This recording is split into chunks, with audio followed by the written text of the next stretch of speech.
FOMO isn't the fear of missing out on profit. It's the fear of discovering you were right but didn't act. That's why it destroys you. You're not chasing money. You're chasing validation that your intuition was correct. And that validation chase makes you enter trades you know are wrong, at prices you know are bad, with conviction you don't actually have. Because the pain of being right and not acting feels worse than the pain of being wrong and losing money. Think about that. You'd rather lose capital proving you saw something than protect capital by letting opportunity pass. That's not greed. That's ego desperately trying to confirm its own intelligence. And it will bankrupt you. You know, FOMO is destroying your trading. You've felt it, that urgent, almost physical pull when the market moves without you. That voice screaming that you're missing the trade, that everyone else is getting in, that if you don't act right now, you'll regret it forever. And you've acted on it. Entered at the worst price, chased something that was already done moving, taken trades outside your system because the pain of watching was worse than the risk of losing, and then you've paid the price. Not just financially, though that hurts, but psychologically. Because FOMO trades are the ones that haunt you. They're the ones where you knew better and did it anyway. Where you violated your own rules not because you saw opportunity, but because you couldn't tolerate the feeling of being left behind. Here's what no one tells you. FOMO isn't about missing trades. It's about missing validation. You're not afraid of losing profit. You're afraid of being proven wrong about your hesitation. You're afraid that sitting out means you didn't see what others saw, which means maybe you're not as good as you thought. And that identity threat is what drives the behavior. Not greed, not recklessness. Fear that staying patient means admitting you're not elite. The core pain we're addressing is this. You think FOMO is a discipline problem, that you just need to resist the urge to chase. But the urge isn't the problem. The urge is the symptom.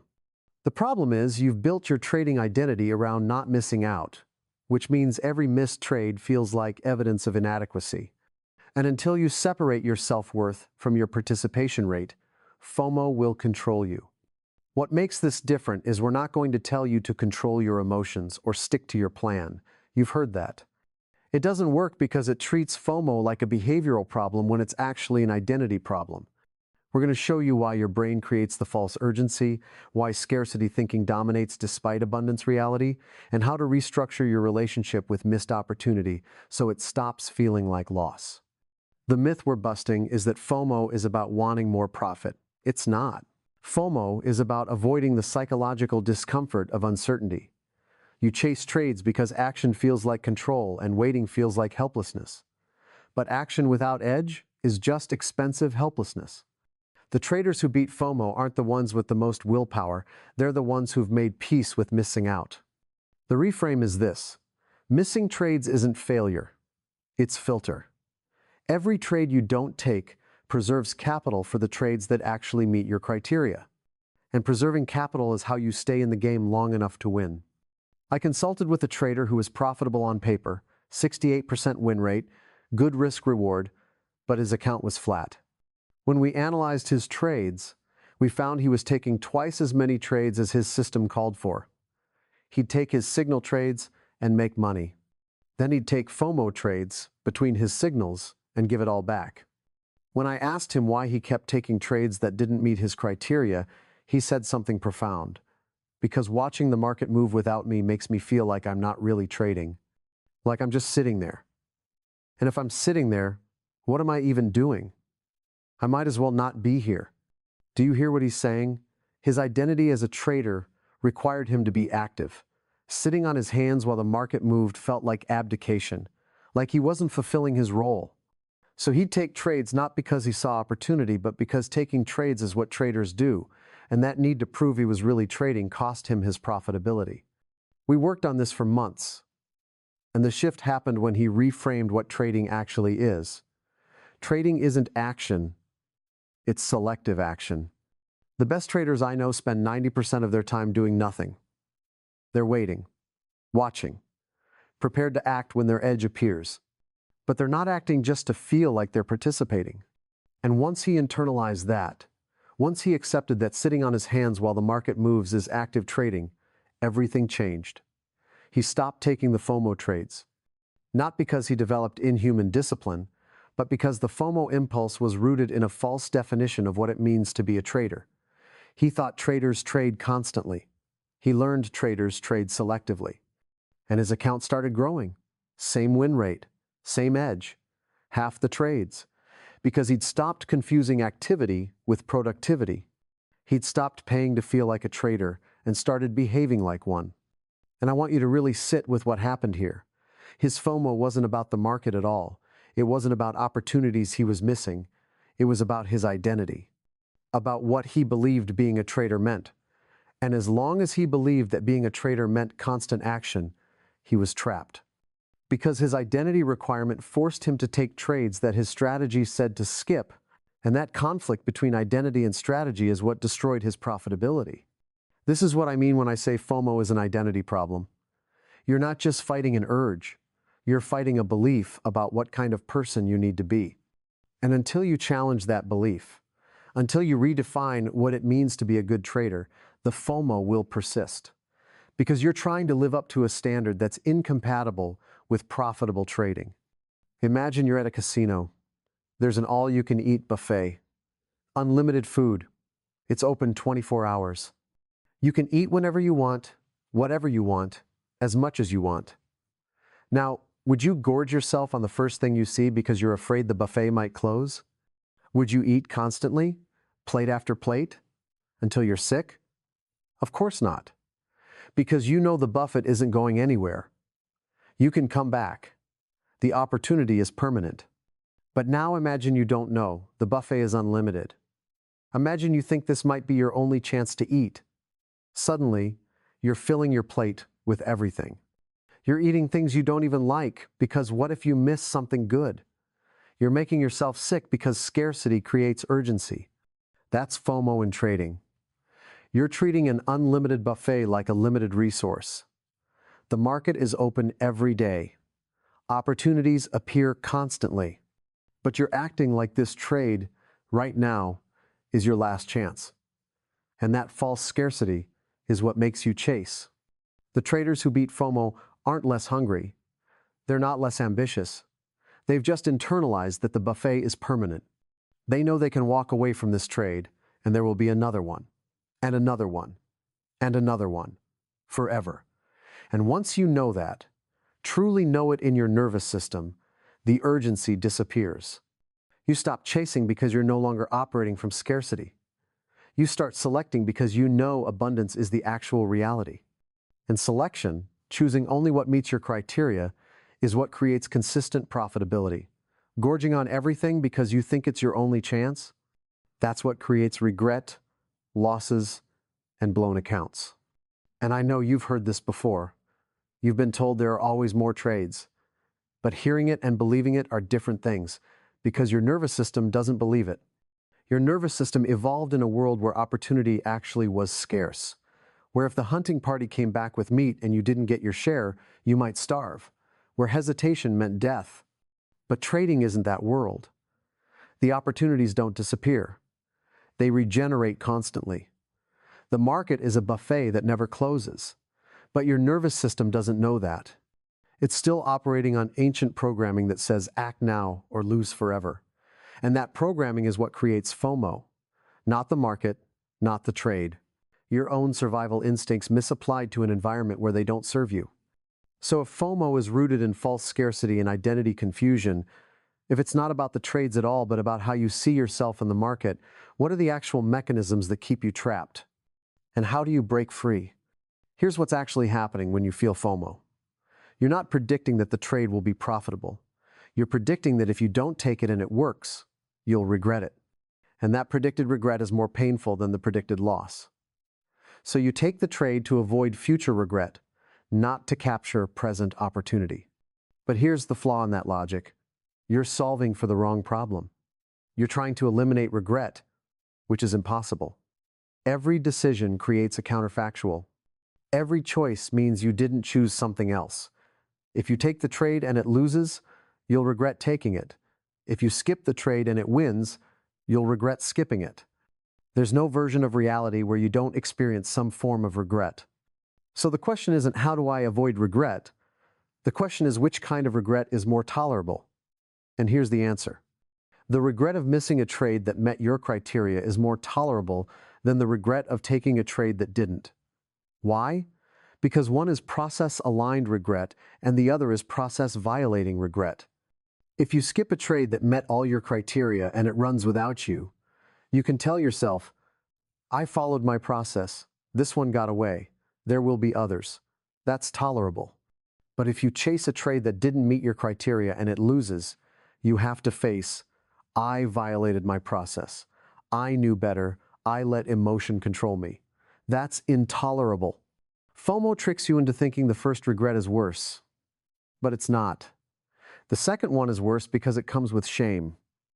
The first one just comes with disappointment, and disappointment heals. Shame compounds. And this is critical to understand because it reveals what FOMO is actually protecting you from. Not from missing profit, from shame, from the shame of being wrong about your hesitation, from the shame of not seeing what others saw, from the shame of being left behind while everyone else wins. That shame is what you're trying to avoid when you chase. And ironically, chasing is what creates the deeper shame, the shame of knowing you violated your own standards. So you're caught in a trap. You chase to avoid the shame of missing out. But chasing creates the shame of violating your process. And that shame is deeper and more painful than the shame you were trying to avoid. So you end up creating the very thing you were running from, just in a more destructive form. Most traders don't realize who they're actually competing with when they feel FOMO. It's not other traders. It's not the market. It's the version of themselves that would have taken the trade. The phantom you that had the courage, the insight, the timing to see what you missed. And that phantom you is always better, always smarter, always more profitable. Because phantom you doesn't have to deal with reality, only with your imagination of what could have been. And your imagination is cruel. It shows you the perfect entry, the perfect exit, the massive profit. It doesn't show you the stop out that probably would have happened, the slippage, the emotional chaos of holding through volatility. So you're comparing real you with real constraints and real uncertainty against phantom you, who exists in a simulation where everything works perfectly. And real you always loses that comparison, which creates the feeling that you're inadequate, that you're missing what you should be seeing, that everyone else is phantom you except you. And that feeling is what drives FOMO. You're not chasing the trade. You're chasing the proof that you could have been phantom you, that you're capable of the perfect execution you imagine. And every FOMO trade is an attempt to prove you're not as flawed as your comparison to phantom you suggests. But here's the truth. Phantom you doesn't exist. Phantom you is just your brain's way of torturing you with impossible standards. And the only way to beat FOMO is to stop competing with phantom you. To accept that real you, with real limitations, is the only version that matters. And real you doesn't need to take every trade to be successful. Real you just needs to take the trades that meet your criteria. And I need you to understand how insidious this is. Every time you feel FOMO, you're not just feeling urgency about a trade, you're feeling inadequacy about yourself. You're feeling like you're not measuring up to this perfect version of yourself that would have seen it, would have taken it, would have profited from it. And that inadequacy is excruciating. So you take the trade to prove you're not inadequate, to prove you can be phantom you. But you can't, because phantom you doesn't exist. And chasing a fantasy version of yourself is a recipe for endless suffering. You'll never catch phantom you because phantom you is always one step ahead, always perfect in retrospect, always free from the constraints of reality. The only way out is to stop playing that game, to stop comparing yourself to an impossible standard, to accept that you're human, you have limitations, you can't see everything, and that's okay, because you don't need to see everything. You just need to see the things that meet your criteria. And missing everything else isn't failure, it's focus. When you take a FOMO trade, what are you actually buying?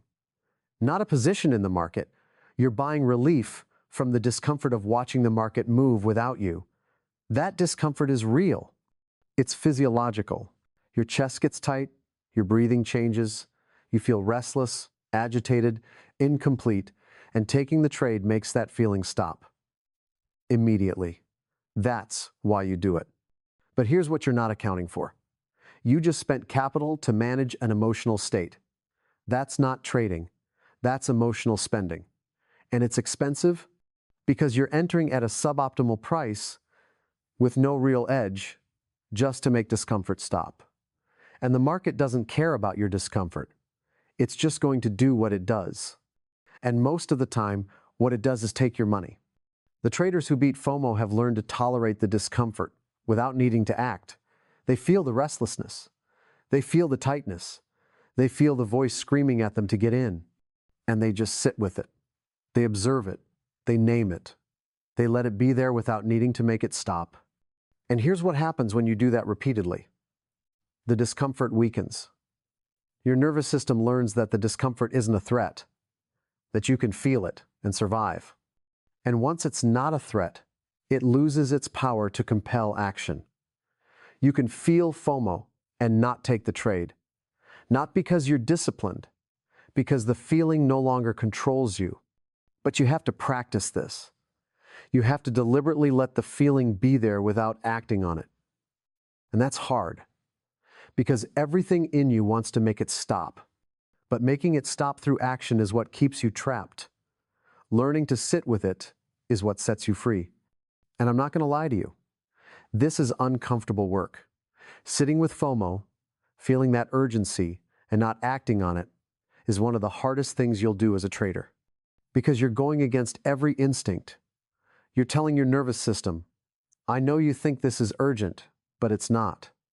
I know you think we need to act, but we don't. And your nervous system is going to fight you on that. But if you practice it, if you deliberately sit with the discomfort 10 times, 20 times, 50 times, something shifts. The discomfort starts to feel less threatening. The urgency starts to feel less compelling, not because you've eliminated the feeling, but because you've proven to yourself that you can survive it. And that proof is what breaks FOMO's control. Here's something most traders don't realize. When you take a trade that truly meets your criteria, when your signal triggers, when your setup is perfect, when your edge is present, you don't feel FOMO. You feel calm, confident, almost matter of fact, like you're just doing what the system says to do. FOMO is the feeling you get when you're entering a trade you know you shouldn't take. It's your rational brain screaming at you that this violates your plan, and your emotional brain screaming back that you can't miss this. That internal conflict is what creates the urgency, the anxiety, the desperation. That's FOMO. But when the trade is actually good, there's no conflict. Your rational brain and emotional brain agree. This meets criteria. This is the plan. Execute. And you do. Calmly. Without drama. Without urgency. Just execution. So here's the diagnostic. If you're feeling intense FOMO, that's not a sign you should take the trade. It's a sign you shouldn't. Because FOMO is the feeling of override, of forcing, of ignoring what you know to chase what you fear missing. And every time you feel it, it's your system telling you, this isn't your trade. The lesson is simple. Trust the absence of FOMO more than the presence of it. If you're feeling calm about a trade, that's probably a good trade. If you're feeling frantic about a trade, that's probably a bad trade. Your nervous system knows the difference between edge and impulse. It's just communicating in feelings instead of words. And learning to read those feelings accurately is how you stop chasing. And this is one of the most powerful reframes you can make. Instead of seeing FOMO as something you need to overcome or fight, see it as information. FOMO is your system telling you that this trade doesn't align with your plan.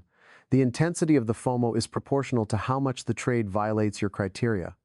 The more FOMO you feel, the worse the trade is for you.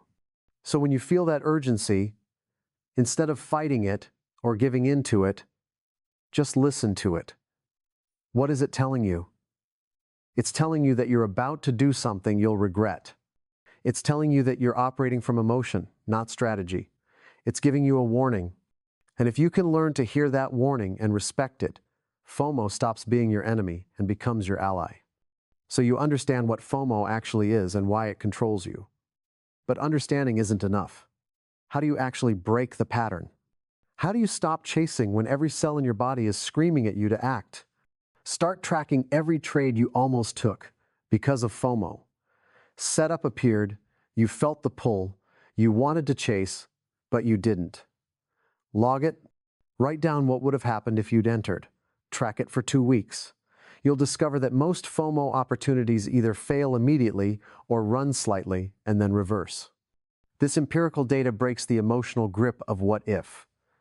You'll see that missing out usually means dodging a bullet, not missing a winner. And this is so important because your brain is lying to you about what you're missing. It's showing you the times when FOMO opportunities ran and making you think that's the norm, but it's not. Most FOMO opportunities fail. Most of the time, if you'd chased, you'd have lost. But your brain doesn't remember those. It only remembers the ones that worked. So you have a distorted view of reality. The opportunity log corrects that distortion. It forces you to look at all the FOMO opportunities, not just the ones that confirm your fear of missing out. And when you see the actual data, when you see that 8 out of 10 FOMO opportunities would have been losers, suddenly the fear loses its grip, because now you have proof that missing out is usually the right decision. When you feel FOMO, say out loud, "This is FOMO. This is my nervous system creating false urgency. This feeling is not data about the trade. It's data about my state." Naming it externalizes it. It turns the feeling from something that is you into something you're observing. And observation creates distance. Distance creates choice. You're not eliminating the feeling, you're breaking its automatic control over your behavior. And I know this sounds simple, but it's profound. Right now, when you feel FOMO, the feeling is you. There's no separation. The feeling arises and you act. It's automatic. But when you name it, when you say out loud, "This is FOMO," you create a split. There's you and there's the feeling. And now you can choose how to respond to the feeling instead of just being the feeling. This is a mindfulness practice. You're not trying to eliminate thoughts or feelings. You're just observing them, noticing them, creating space around them. And in that space, choice becomes possible. You can feel FOMO and not act on FOMO, because FOMO is no longer you. It's just something you're experiencing. When you feel the urge to chase, set a timer for 5 minutes. During those 5 minutes, you cannot enter the trade. You can watch it, you can feel the urge, but you cannot act. After 5 minutes, if your signal triggers, you can enter. If it doesn't, you can't. This creates a buffer between impulse and action. And in that buffer, the urgency usually dissipates. You'll find that 90% of FOMO trades you would have taken don't meet criteria after 5 minutes. You just saved yourself. The 5-minute rule is brilliant because it doesn't require you to have perfect discipline forever. It just requires you to have discipline for 5 minutes. And 5 minutes is doable. You can tolerate anything for 5 minutes. And most of the time, after 5 minutes, the impulse has passed, the moment has changed, and you're no longer in the grip of that urgent feeling. And what you're doing is training a new response. Right now, your response to FOMO is immediate action. Feel urgency. Click button, that's automatic, but you're creating a new pattern. Feel urgency, wait 5 minutes, reassess. And that new pattern, practiced repeatedly, becomes the new automatic. You're not fighting your nature, you're rewiring it. Every time you feel regret about a missed trade, immediately think or say, "That's not a loss. That's preserved capital for my next real opportunity." Reframe missed trades as wins, not losses, because they are. Every trade you don't take is capital you still have, and having capital means you're still in the game. Lose capital on FOMO trades and you're out. This reframe rewires how your brain categorizes missed opportunity. This is cognitive reframing, and it's one of the most powerful tools you have. Right now, your brain files missed trades under loss, and loss is painful. So your brain tries to avoid it by taking the trade. But if you can refile missed trades under capital preservation, suddenly they're wins. and your brain likes wins. So it stops fighting you. It starts supporting the decision to wait. And this isn't just mental gymnastics. It's reality. Missed trades really are preserved capital. You can't lose money on a trade you don't take. And in a probabilistic game like trading, preserving capital is how you survive long enough to win. Every FOMO trade you avoid is a win for your long-term survival. That's not a consolation prize. That's the whole game. If you absolutely must take a FOMO trade, if the urge is overwhelming and you can't resist, give yourself permission, but only with 10% of your normal position size.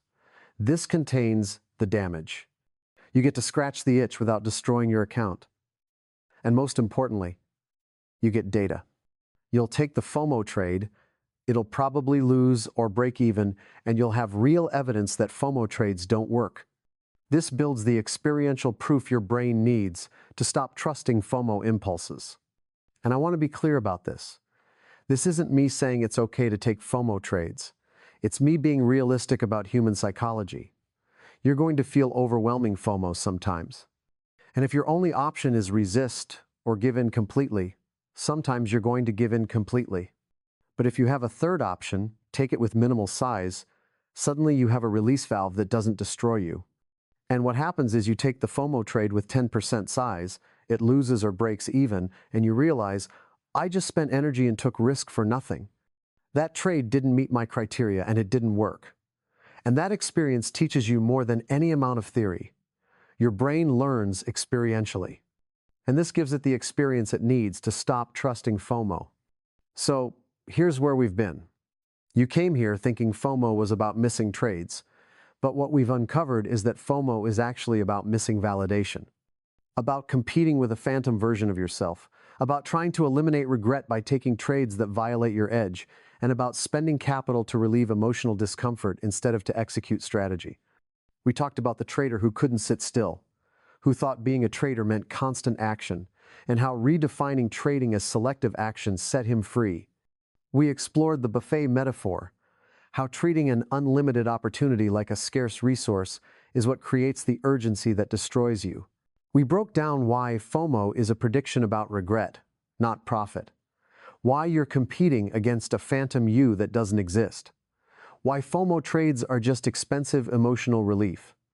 And why the best trades never feel like FOMO because they don't create internal conflict.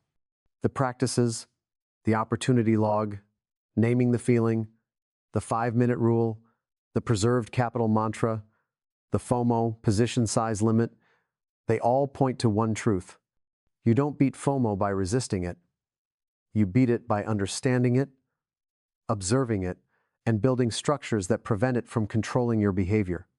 Here's your mantra. Say it when FOMO grips you. Missing this trade doesn't mean I'm missing out. It means I'm protecting capital for trades that meet my criteria. I don't need to catch every move to be successful. I just need to catch the moves that are mine. And patience is how I know which ones are mine. Listen, you're going to feel FOMO tomorrow. You're going to watch trades run without you. You're going to feel that tightness in your chest, that voice screaming that you're missing it. And in that moment, you'll have a choice.